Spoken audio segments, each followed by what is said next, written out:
This is not episode 42 of the Mr. N TV book reading series. Little Miss Contrary.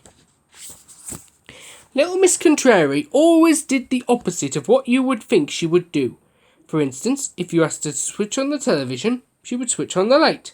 For example, if you asked her the time, she would tell you the date. And she always said the opposite of what she really meant. Mind you, it wasn't exactly her fault. It was probably because she lived in a place called Muddle Land, where everything is so mixed up and muddled you don't know whether you are coming or going and coming as they say in Muddle Land. It's a very strange place indeed. The worms don't live in holes in Muddle Land, they live in trees, and the birds live in holes.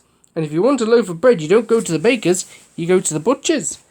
The baker sells bananas. No surprise what the greengrocer would sell, huh? One morning, little Miss Contrary was having breakfast. Roast beef and Yorkshire pudding. There was a knock at the door. Little Miss Contrary didn't hear it at first, because it was more of a tap than a knock. Tap, tap, tap. But she did hear it eventually, and went to see who it was. She opened the door. "Hello," said a little voice. Little Miss Contrary looked down, and down again, and there stood Mr. Small. He raised his hat. "Hello," he said again. "Goodbye," smiled little Miss Contrary. Mr. Small looked puzzled, as well he might. "I wonder if you can help me?" he asked. Little Miss Contrary smiled. "Of course I can't," she said. "Oh dear," said Mr. Small. "You see, I'm lost." "Well," she said, "nice to meet you, Mr. Lost." No, said Mr. Small. "I'm trying to find someone called Little Miss Contrary." "That's you," laughed little Miss Contrary. "I have a letter for her," said Mr. Small. "Oh, bad," she said. "I don't get any telephone calls." "I think I'll go," said the confused Mr. Small. "Goodbye." "Hello," said little Miss Contrary, and shut the door. Mr. Small went home, shaking his head. The letter was from Mr. Happy, inviting little Miss Contrary to his birthday party.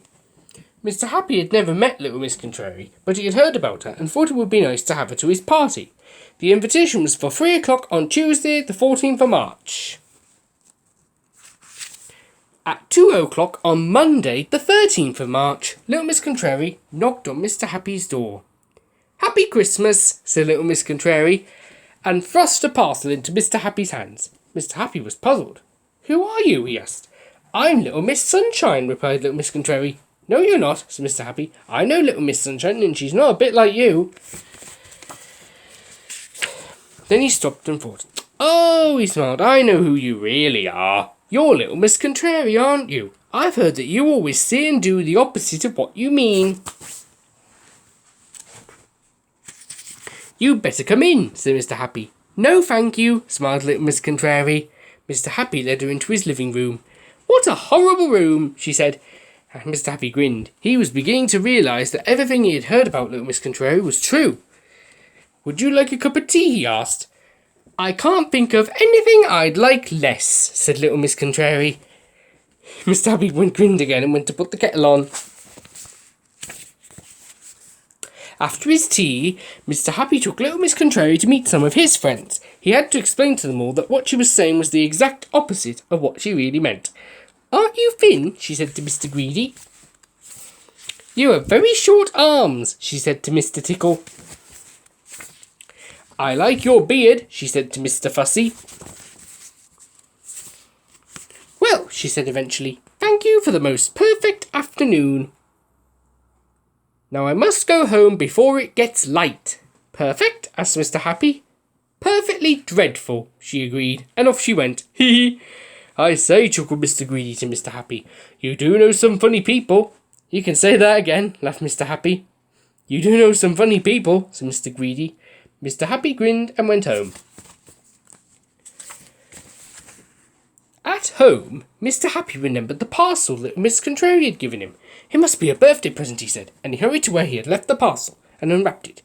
Inside was indeed a present and a card. He opened the birthday card first. Inside it said, "Many miserable returns of the day." And would you like to know what the present was? It was a pair of socks. Well, not quite a pair of socks.